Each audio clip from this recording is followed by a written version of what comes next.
Hi, everyone. Thanks for joining us. As folks roll in, we'll give it a minute to get started, but welcome you to our Clean Energy to Communities program webinar, C2C. We'll get started in just a minute here as folks roll in.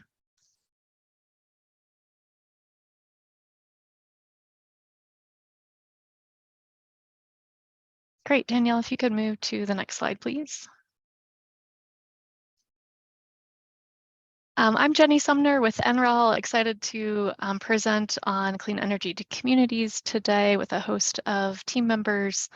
Today we'll be talking about the history of clean energy to communities program development and our structure for the program. Then we will spend the bulk of the time talking about one of our key program offerings, which is called our in-depth partnership opportunities.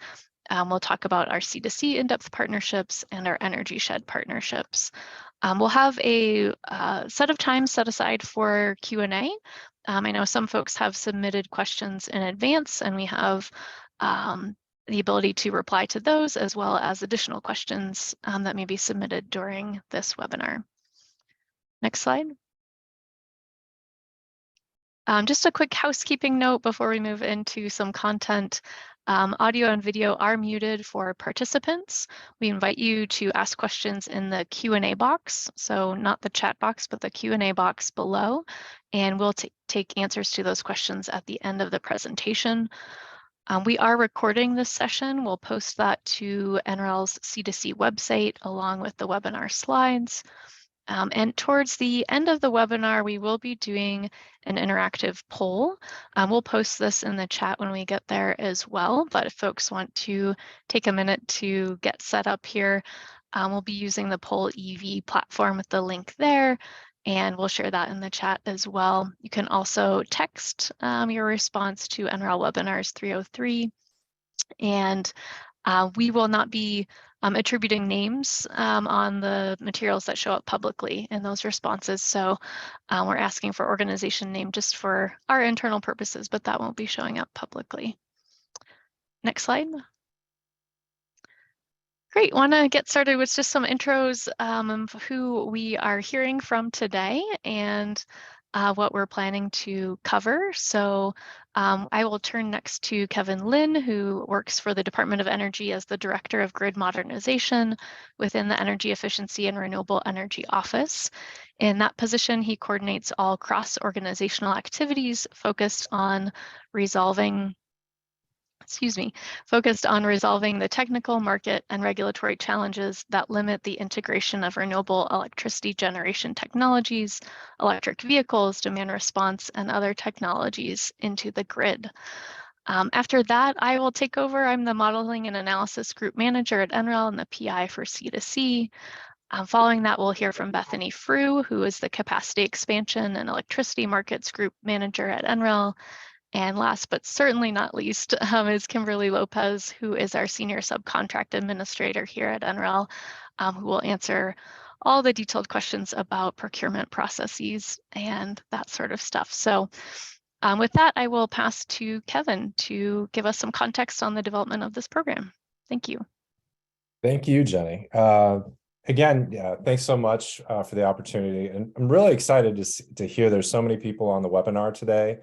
We're all very excited about this program at the Department of Energy, and we're glad that you're excited to be here and to learn more about what we're doing. So again, my name is Kevin Lin. I'm Director of Grid Modernization within the Office of Energy Efficiency and Renewable Energy. This is a broad slide about our mission. So you can see we have a very ambitious set of goals. If you look at our priorities on the right, 100% decarbonized grid by 2035, decarbonize energy-intensive industries, decarbonize transportation, reduce carbon footprint in buildings, and work even on net zero agriculture sector. And we're working in a variety of different ways in state and local partnerships, through STEM, through workforce development, and environmental and energy justice. So we have a broad mission that we put in front of ourselves, and we work diligently as a program or as an office every day across all the different folks that work within ERE and with our different offices to achieve this mission. What's really exciting to me about Clean Energy to Communities program is it touches on so many of these different programs. It touches on decarbonizing the grid. It touches on transportation, reducing the footprint of buildings. It focuses on local partnerships and workforce development and environmental and energy justice. So this is really one of our key programs that we've really worked hard for the last year, honestly, to develop. And we were really excited when the secretary announced this at the U.S. Conference of Mayors in January of this year. A high priority for us is a program. We're very excited for NREL and other national labs to be working on this together, to work with you to successfully help you achieve your own goals in clean energy with your communities. Next slide. So you can see this is sort of, what are we trying to achieve? And I think this, you can see with our arrow, there's energy justice, climate resilience, workforce and economic development, local regional decarbonization. But the key is really, how can we help you both plan for your clean energy goals, provide some technical assistance to help you think about what your goals can be, and think about implementation to actually help you implement your goals. And not to do that necessarily just in any given sector. For those of you who know the Department of Energy, we've been divided across sectors, like a solar program and a wind program and a vehicles program for many years. This really tries to pull all those pieces together in a single program to help you meet your goals as a community, because you don't think of your goals in terms of technology, you think of your goals as an integrated package of how all those pieces can work together.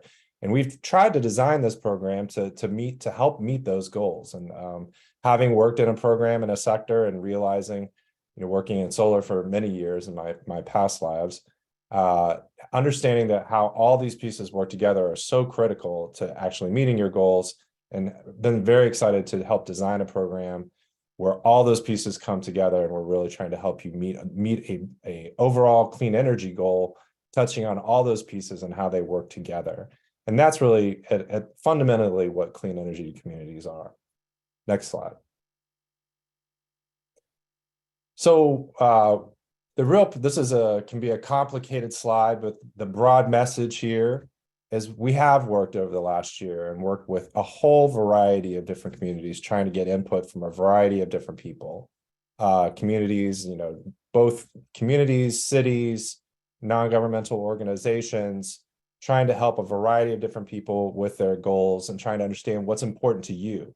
So this is probably one of the reasons I really have enjoyed working as part of this program and leading this program from DOE, is that we've taken so much time to try to plan and think about what this program is. So as you'll hear from Jenny, as she steps up again to the plate and talks more about the program, it not only thinks about, the cross-cutting goal, but there's multiple program offerings. Today, we're going to talk about in-depth partnerships.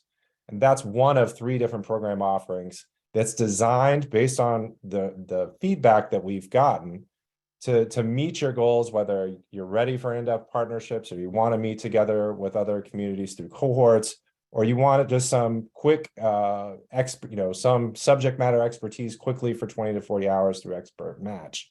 So we have a different, trying to coordinate all these technologies together to meet your needs. We're also trying to provide different program offerings. As you know, we're really focused on our in-depth partnerships today, which is really kind of a crucial piece of this puzzle. And we're really excited to hopefully answer your questions on that today. But Jenny, I think I'm going to turn this back over to you.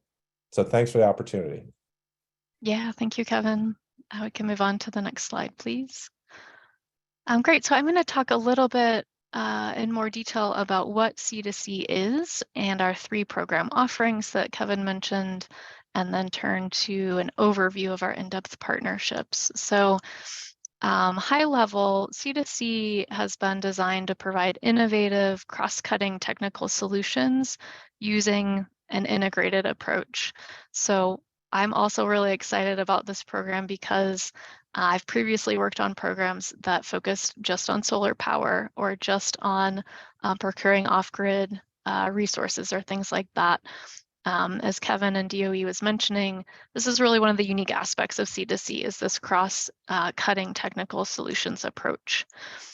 So we'll provide these solutions across clean power, mobility, buildings, and grid, while at the same time We know that local communities are all coming in from different perspectives, whether that's energy justice, climate mitigation, climate resilience, or jobs in the economy. So C2C will be able to work across these different sectors with that framing of local clean energy goals in mind. Next slide. As we did listening sessions with folks across the country, one of the things we heard is that some communities are not ready for in-depth technical partnerships where there's 3 years of work already scoped out and identified. Some communities are coming in at a different stage and might want a different offer that's maybe more easy to apply for and shorter term. So using that information that we gathered in those listening sessions, we created these 3 different entry points for communities within the C2C framework.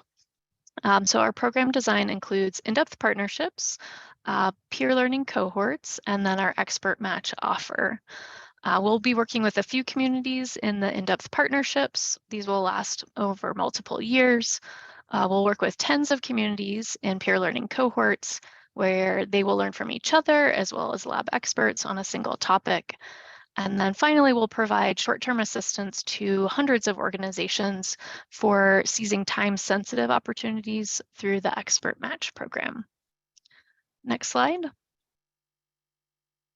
Before launching into in-depth partnership information, which is the focus of this webinar, I wanted to make sure you all were aware of time-sensitive opportunities as well for our peer learning cohorts.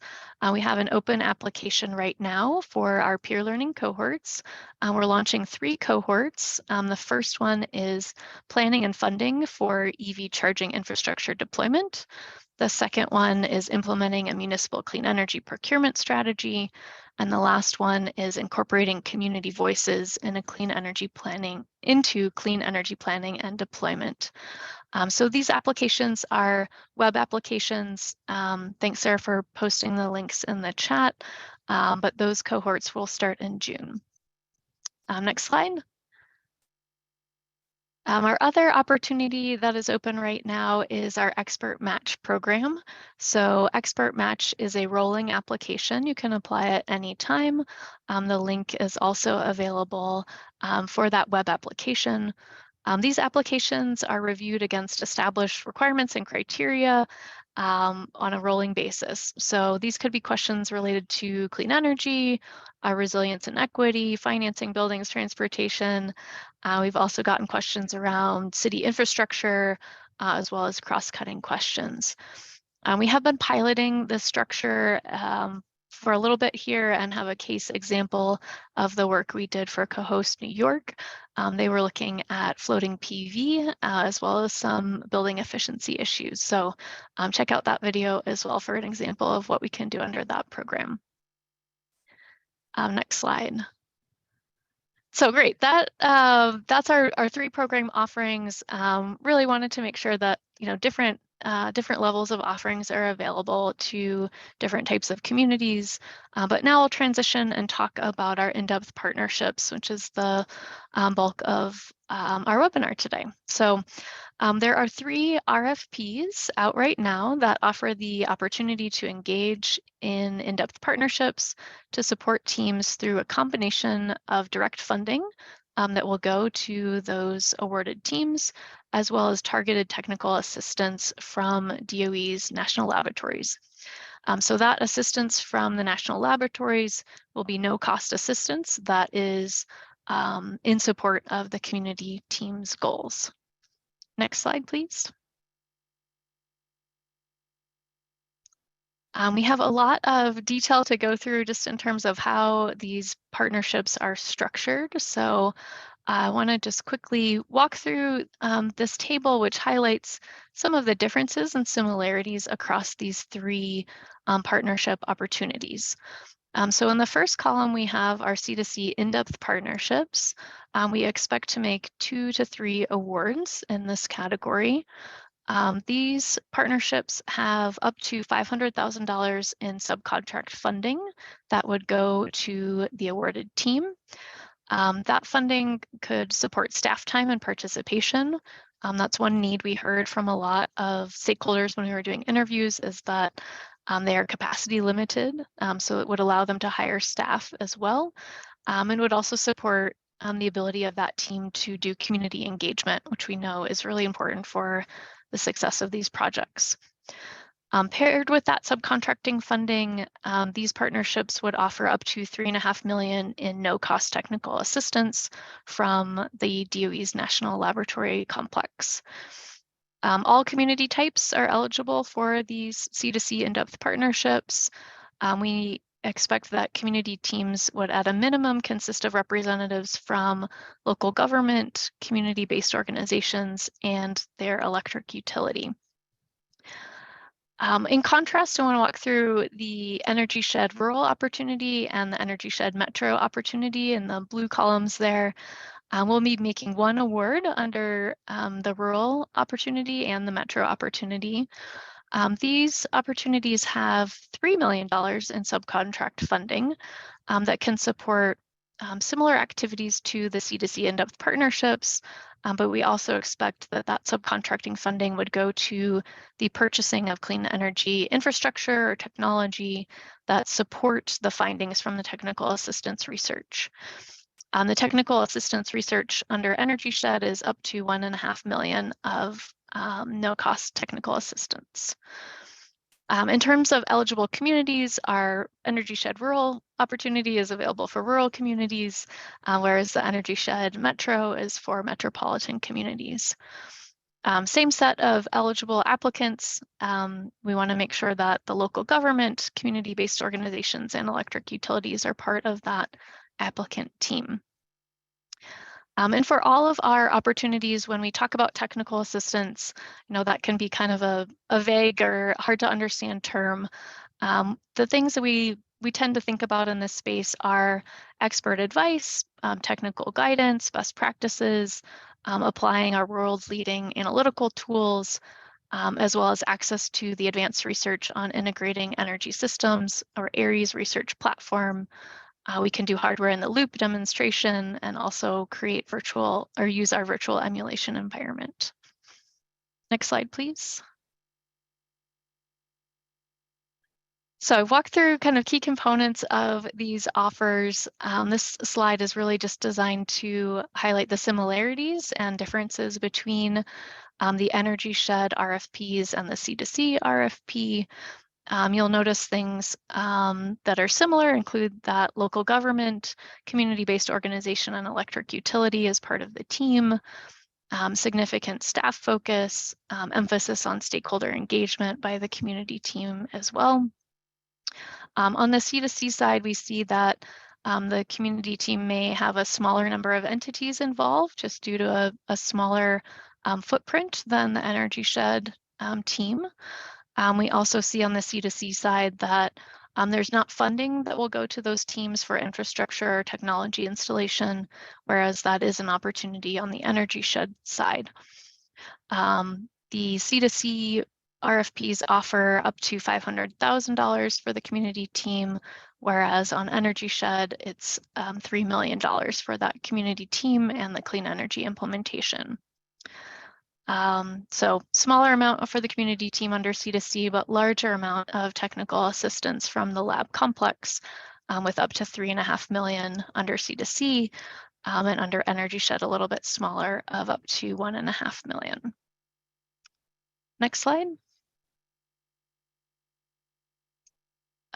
Wanted to highlight a little bit of the technical assistance and capabilities that could be used to support community teams. So we know that community teams may not have the technical breadth or understanding of everything that is available from the lab complex to assist them. So I wanted to highlight some of the questions. I won't read through all of these, but the types of questions that could be answered. We're certainly not limited to these questions and want to make sure that folks come with the questions that are meaningful to them. But some of the things we hear coming up are around demand for electricity and how that might change with more adoption of technologies like electric vehicles and rooftop solar. questions around reaching clean energy goals and how that might impact new transmission lines or power plants. Also questions around extreme events such as fires and heat waves and how communities can be prepared for that. On the right-hand side of this slide, you'll see our figure which depicts the Aries platform, which is a way that we can create this digital green layer of a community that really looks at modeling that infrastructure and demand within that community. Then we have the ability to essentially plug in assets such as wind turbines, solar panels, and a variety of other things, and really look at, what are the impacts of changing renewable energy, mobility, buildings related technologies in that virtual community, really with the goal in mind of we want to de-risk solutions for communities.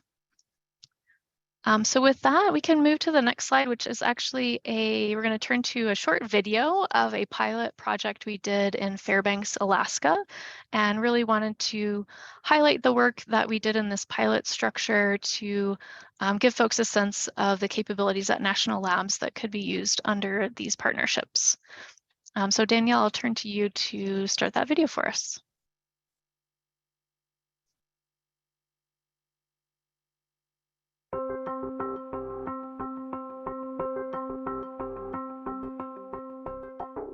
We have about 45,000 meters. Our maximum load in the wintertime is about 197 megawatts, which is significantly small, much smaller than a lot of the GT&D, generation, transmission, distribution utilities in the lower 48.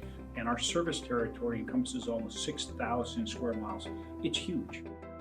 I've lived in Fairbanks since 1970, so I'm intimately familiar with how critically dependent this community is on safe, reliable, low-cost energy. Small communities like ours, for example, we really don't have the capacity to look at things from a much broader perspective. We're at pivotal crossroads. It's where do we go from here? NREL provides us the additional engineering and analytic tools that help us to evaluate what is, how do we integrate? How do we integrate large-scale wind? How do we integrate the batteries? They looked at our generation portfolio and they came up with 5 strategic plans. It'll allow us to diversification of generation. It helps us with cost and it helps us with emissions. We have to tie it to battery energy storage and to a robust transmission line in order to ensure that the reliability is not in any way negatively impacted. This is really a transformative opportunity. And I'm so excited that I see this confluence and the synergy that's being created.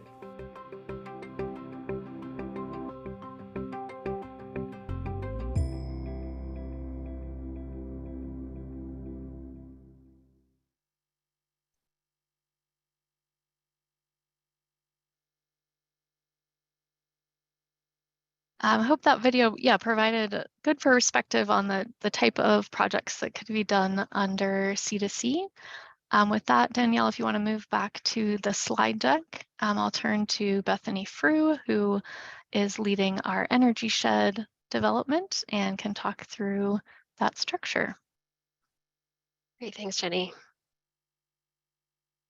Let's wait for the slides to pop up here. Okay, so next slide, Daniela. Perfect, great. Well, thanks everyone. Excited to be here talking about the Energy Shed in-depth partnerships. As Jenny just described, this is one of the kind of pieces of the broader C2C offerings. And so I want to just talk through what is this concept of Energy Shed and give a couple of examples of what we mean by an urban or metro area Energy Shed in-depth partnership and a rural in-depth Energy Shed in-depth partnership. I'm going to talk through kind of 3 dimensions, a why, where, and what. So why? We are using this Energy Shed concept to help provide a framework for evaluating a wide range of goals, including resilience, affordability, equity, and some of the locally driven clean energy goals, while ensuring that we meet all of the needs and challenges and constraints across the various applicable entities within that energy shed. And those different entities comprise our WHERE, which are multiple, closely coupled and adjacent, and we're very specific about those three descriptive words, geographic areas, communities, electric utilities, coordinating bodies, and our jurisdictions. So just to kind of tie back to some of the things Jenny talked about a minute ago, we're really envisioning these energy shed teams being more complex, a broader set of perspectives, so kind of a larger representation of considerations within the set of entities that comprise the energy shed. And the what is to consider the sources of generation, the loads or the demand, and then the network across the transmission and distribution systems that connect those sources and demands. And so that kind of last piece really gets to the loose analogy that we have to a watershed, which is where the term energy shed originally came from, where you similarly have kind of sources and sinks, in that case of water, and then a network connecting them. So next slide. So I'm going to get into some examples. And so I'm going to first talk through the metro area or urban area energy shed into partnership. I'm going to go to the Twin Cities area in Minnesota, where we have Minneapolis and St. Paul. And here we have multiple closely coupled adjacent jurisdictions. So we have those two cities as well as additional municipalities that fit within this metro area. We have a combination of a kind of primary electric utility as well as some smaller municipal utilities within this footprint. So if you go to the next bullet, we can see kind of layered on top of that Google image map, we can see that there's a very extensive power system. And so this graphic is showing a representation of some of the existing generators as well as the main transmission lines that exist within this area. So here we can see that those existing generators, again, this is just kind of showing what's there now, are primarily solar, natural gas, nuclear, biomass, and coal. And you can see again kind of that extensive transmission network. The distribution isn't shown here, but you could imagine that being even more extensive if those lines were highlighted. And then if we do one more bullet point, we can see, and this image isn't great, but it's meant to show the public transit system within the Twin Cities area. And so you can, if you kind of squint, you can see all the lines there that are just showing the different routes that the public transit system offers. And you can imagine that as we start to electrify that transit system, that there's a strong interface with the power grid. And again, this is just for illustration purposes. There's no preferential treatment given to any of the examples that I'm showing today. It's just meant to kind of give you a flavor. So I just want to make sure that's clear before I keep going here. So we'll go to the next slide. And this is just zooming into that power system graphic that I showed previously and just kind of highlighting, again, some of those existing infrastructure and generators that exist. And you can imagine that strong interface with the transportation system. So we'll go to the next slide. And so the why, what would we be studying with energy shed? There's a wide range of topics that we can explore. And this is true for the C2C INDA partnership as well. Within all of these INDA partnerships, there's a process that we'll take of having that kind of core team of the local government, the electric utility and community-based organizations, as well as additional stakeholders coming together with the national lab teams to determine what are the questions and kind of the scope that we can address in that research phase, that technical assistance phase, using all of the capabilities that we have, the different modeling and analysis and validation and emulation tools to provide technical support to those teams. So there'll be a process that would go through to identify what specific topics we would focus on in each of these partnerships, but just showing some examples here to give a flavor of some of the potential directions that this could go. And so the first bullet point here is looking at distribution grids and some of the communication and control strategies, as well as potential protection schemes that could support those grids as we're adding more distributed resources. We're electrifying and having that stronger interface with the transportation network and stronger interface with the buildings and the loads and some of the advanced kind of control strategies that exist within those buildings. The second bullet point here is getting at, kind of looking toward that clean energy goal and how can we transition the power system generation fleet and thinking about, replacing coal or natural gas, for example, with renewable resources. The third one is getting at some equity considerations. So thinking about jobs and social considerations and emissions and just general energy burden that might exist within or might be felt or seen by different demographics within these energy shed areas. So in this example, thinking about potential rate designs, but this could go in other dimensions, just trying to think about some of those other social and equity related considerations. So now we're going to go to the second example, the rural energy shed into partnership, and we're going to Colorado in this case, the northeast part of the state. And this is zooming into an area where it's pretty rural, obviously, by the name of the title here. We see that there's a couple of, or a set of purple dots, if you kind of look in the lower portion of this graphic on the left-hand side. And those purple dots are wind farms. And you'll notice that there's a couple of neon green kind of oval shaped names, Grover and Peets, which are rural communities that exist within this footprint. And the point I want to highlight here is that there was a lot of wind that was developed, which are those purple dots. The Cedar Creek Wind Farm is one that we've highlighted here, but there's a couple of different names across those different purple dots. And that wind was primarily developed to support load within the Denver metro area. So there's a couple of kind of blue transmission lines you can see running that kind of get cut off, but they continue further south to where the Denver area is. And so the question here is, well, are these rural communities that are most impacted by this clean energy infrastructure, are they benefiting equitably from the benefits of that clean energy? You'll notice in the upper left-hand corner of this graphic, there's a large black dot that's partially cut off. That's a large coal generator. And again, this is just what's existing right now in the system. And so a lot of that coal is being transmitted to some of these rural communities. And so there's a lot of equity related questions about who's benefiting from this clean energy.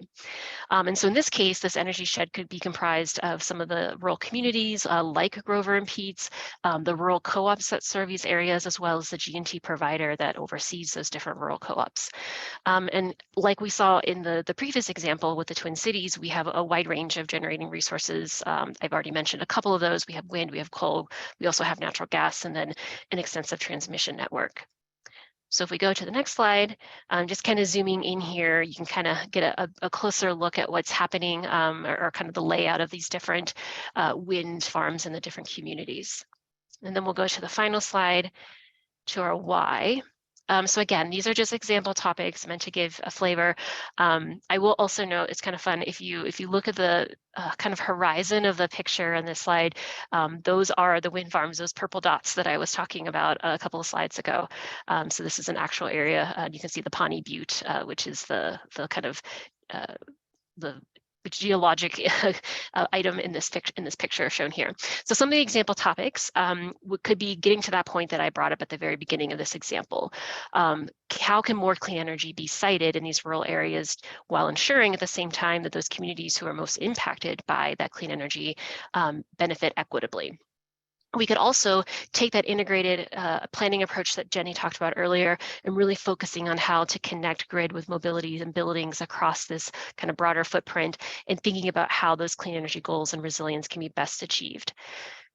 So with that, I will turn it back or turn it over to Kim now to go through some of the details related to the solicitation process.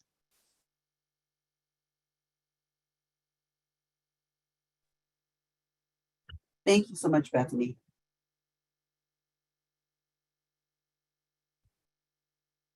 There we go. I finally clicked on everything. Thank you so much for attending this afternoon. Unfortunately, I get to do some of the more drier stuff of this particular presentation. So what I manage is the actual solicitation process. So what that means is we have posted our request for proposals on sam.gov back on February 15th. We've been asking interested parties to make sure that they, download the documents from sam.gov. Parties throughout the process have been reviewing their documentation and sending us questions. Questions that have been submitted previously, you will find on sam.gov marked as amendments. And this webinar and all the questions that we received for this webinar and during this webinar, prior and live, will be posted in a new amendment by the end of the week to sam.gov. So you will be able to find this webinar not only on the C2C website, as Jenny mentioned earlier, but you'll also be able to find it on the sam.gov website. Proposals, we are requesting that they are due no sooner than 60 days from the February 15th, which is May 17th is what we're looking at as far as our due date. Once proposals are submitted to NREL, we'll be reviewing all of the proposals, one by myself for, make sure that the package is complete and there's no missing documents. And if there is, I'll request missing documents. And then the other is that we will start to send our proposals through what we call the formal review process. And so in the formal review process, we will have technical reviewers that will actually take and score the proposals based on the merit criteria that's listed in section 6 of the request for proposal document. That scoring will then be ranked, and my pardons, I got a message. Proposals will then be ranked by technical scoring. We do have a two-pronged review process for this. Like I said, we have a group of technical researchers that'll be reviewing it, and then we'll be having subject matter experts reviewing the specific technologies. The request is that once we get those particular items in, we will look at various program factors that we've mentioned in the solicitation, and then proposal selections will be made. Once selections have been made, we will do formal announcements to all of the successful offerers, and then we will conduct negotiations between successful offerers until finalized. And then once the actual the awards, subcontracts are awarded, then we can begin work amongst each other. Slide, please. So just some other information so that you guys know is, again, the requests for proposals are on sam.gov under opportunities. We do have, and we'll post the links again at the end of the Q&A, so that if you have not actually gone to sam.gov, you can get the links for the specific solicitations. And remember, these are not grants. That has been one thing that we've continuously gotten questions on throughout the process. These are opportunities to subcontract with NREL. There are two pieces to the work that would happen. Part of it is direct funding, which is the subcontract ceiling amounts, which are $500K for the C2C and then $3 million for the energy shed. The technical assistance amounts, which are not part of the subcontract, that is the national laboratory assistance that will be provided to these organizations that are successful applicants. And basically the anticipated amounts for those are $3.5 million for the C2C subcontracts, and then $1.5 million for the energy sheds. So the other thing is we have in our solicitation, we are doing 3 rounds of technical questions. We have finished the first round. The second round will be finished next week. And then we have our last one that's going to be at the end of April. So we are making sure that we give everybody plenty of opportunity to ask questions prior to preparing and submitting their proposals. As we mentioned earlier, there are some other programmatic factors listed in the solicitation. And that is things such as we're going to make sure that projects have some geographic diversity in various sectors, just to make sure that we are assisting as broad of an environment as possible. Next slide, please.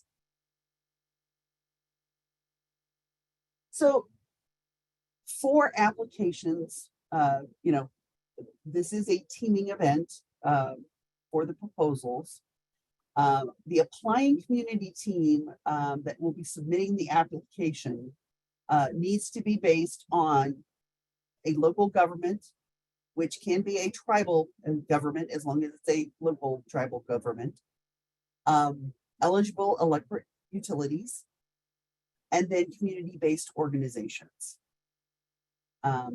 You know, and if selected for these projects, these community teams will be interfacing with the National Labs technical staff and teams.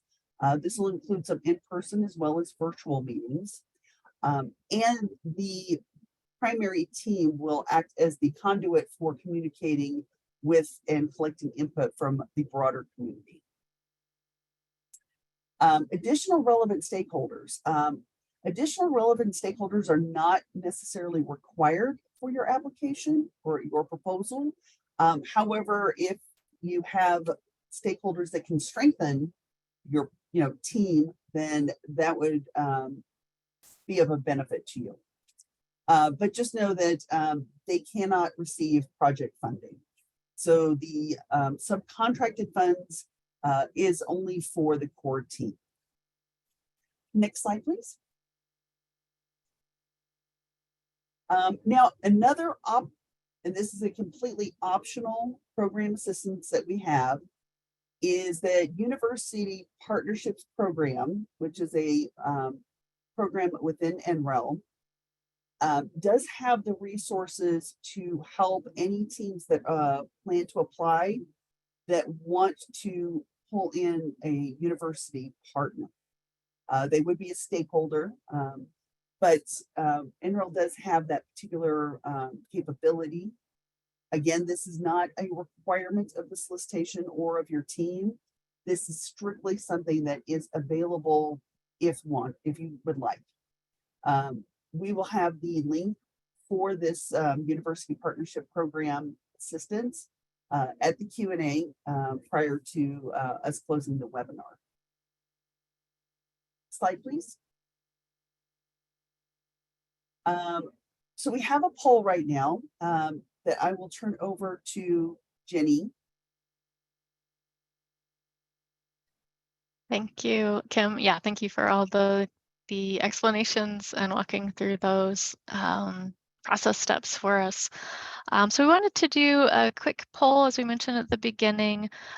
We are really just trying to understand, how many folks might be planning to submit a proposal to either the C2C in-depth partnership or the Energy Shed in-depth partnership opportunities.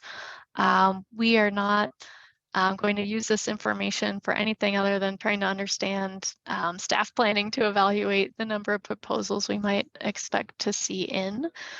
So thanks, Sarah, for posting things in the chat.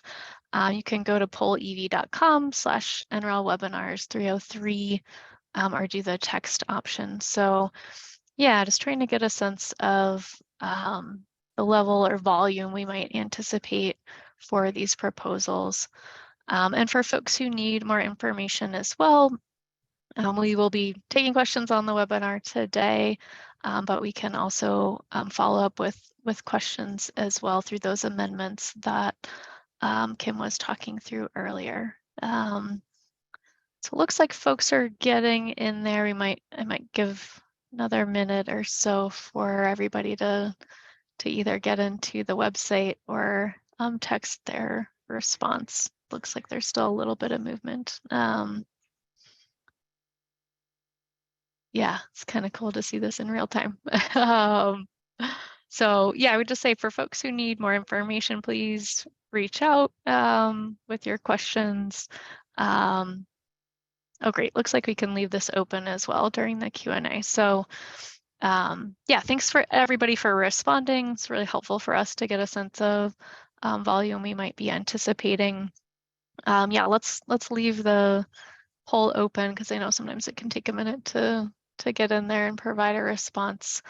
But in the meantime, yeah, Kim, I will turn it back over to you to talk through some answers to questions that we've received already. Great, thank you so much, Jenny.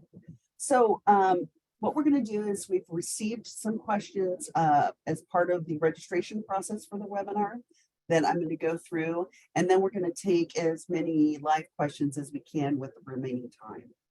So the first question we have are nuclear projects as part of a regional all above clean energy strategy allowable.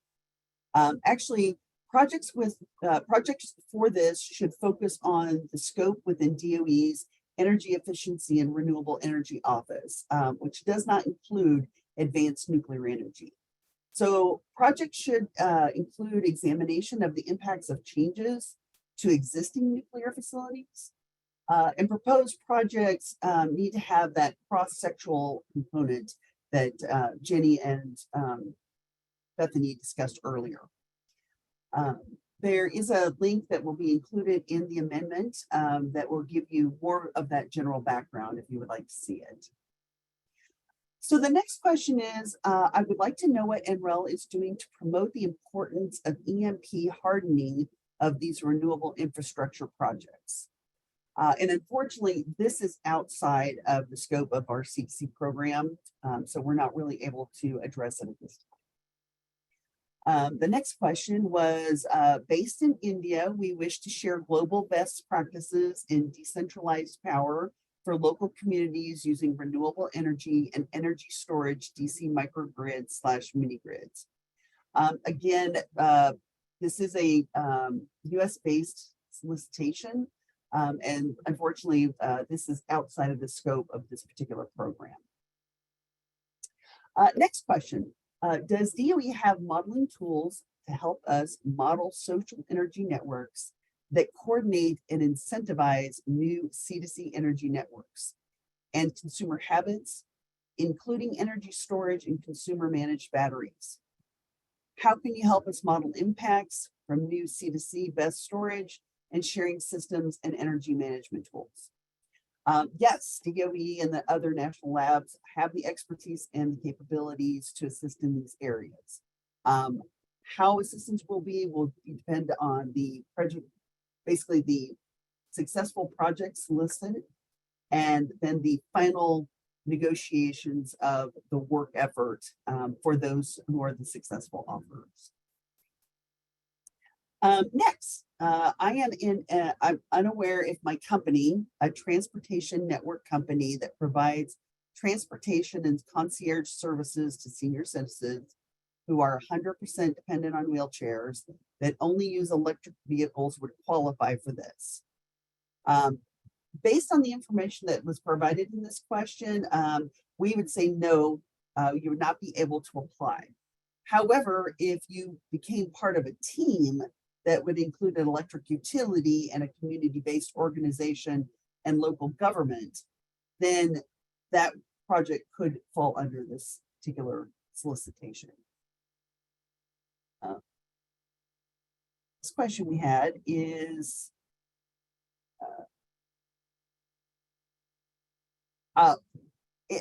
if your company is a think tank, can they apply? Again, if a think tank can apply if they're considered a community-based organization.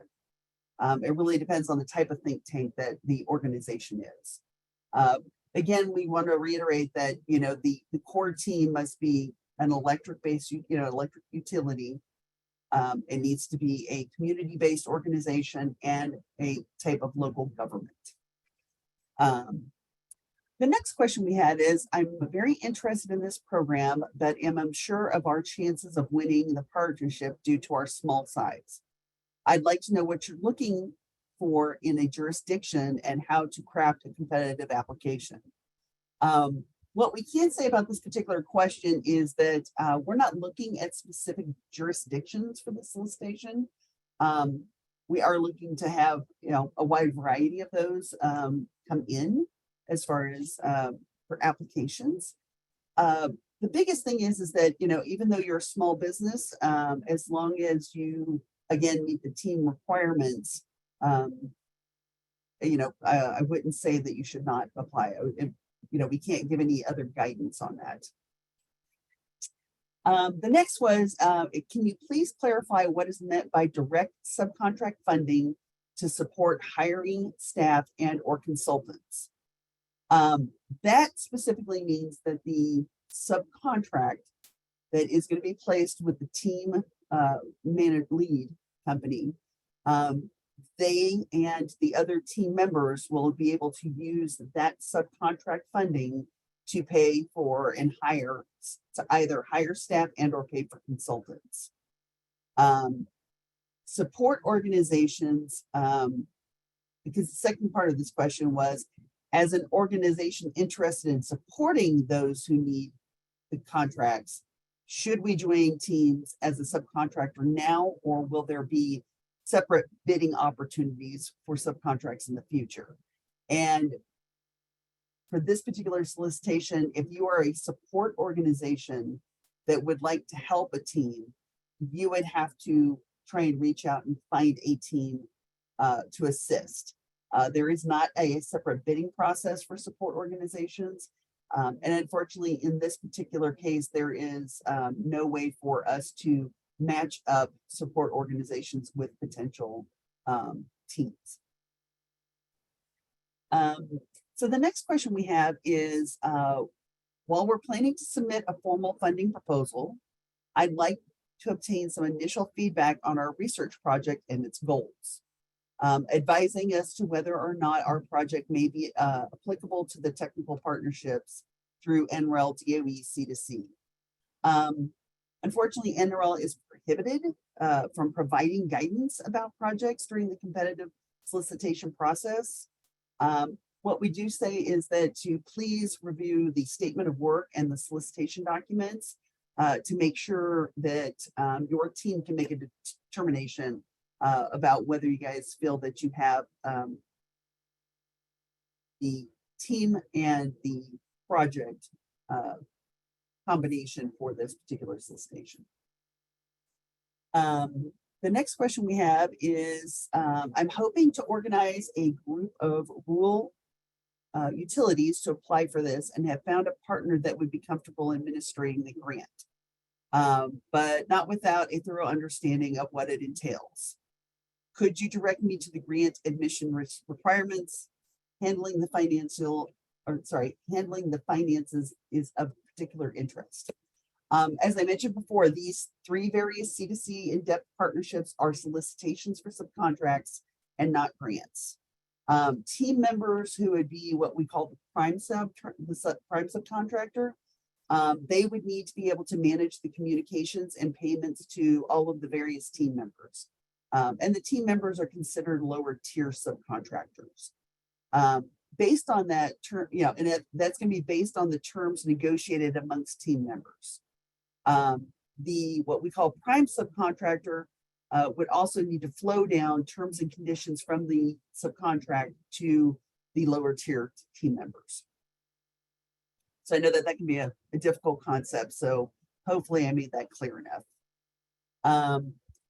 One of the questions we got is, can your core group only be comprised of a local government, electric utility, and community-based organization?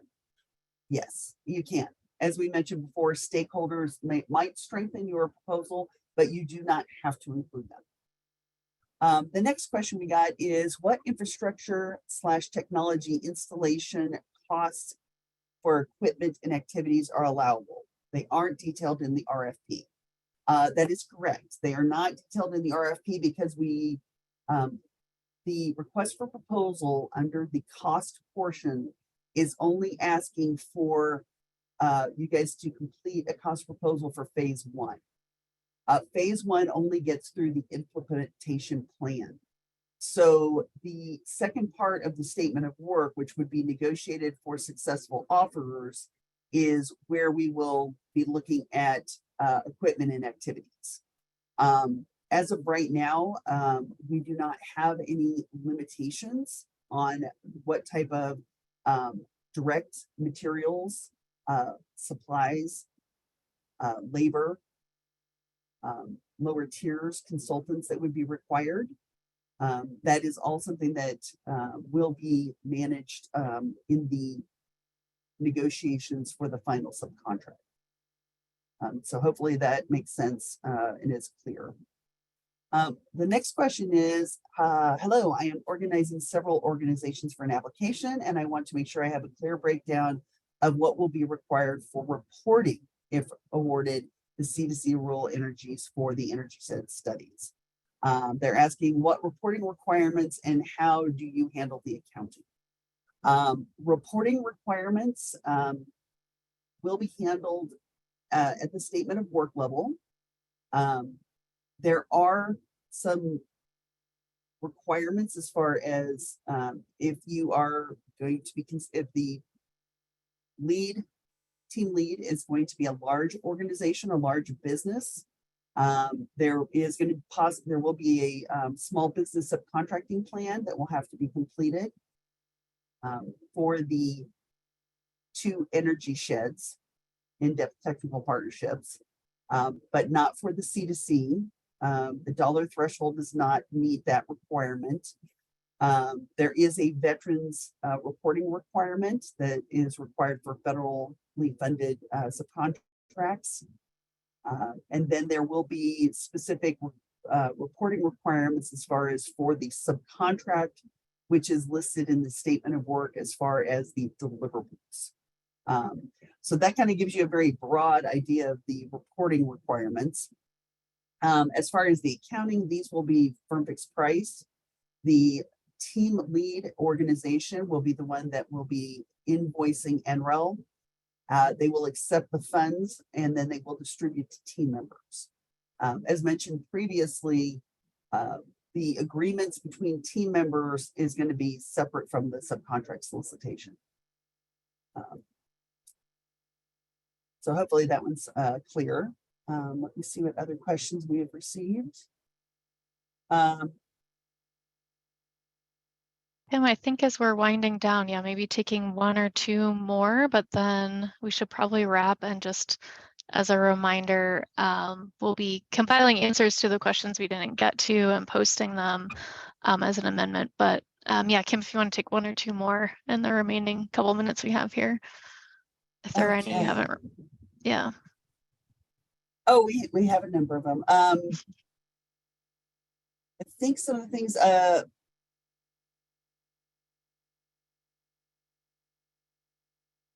apologies, we have a lot of. One I know that came up was around defining rural. I'm not sure if you answered that one yet already, but that might be a good one to address. Yes, so we did get the question of what defines rural and or metro. And actually, we are not giving a hard answer to that. What we would like for organizations to do is to let us know what you feel that your organization falls under and provide us details as to why you feel that you are either rural or metro. And that will be part of the reviewed process of the solicitations. And I guess the other thing I would just remind people about common themes that we've been seeing. There's a lot of information to this, so I do, encourage people to go back through and look through the sam.gov site, which we will get that posted. The 3 various solicitations.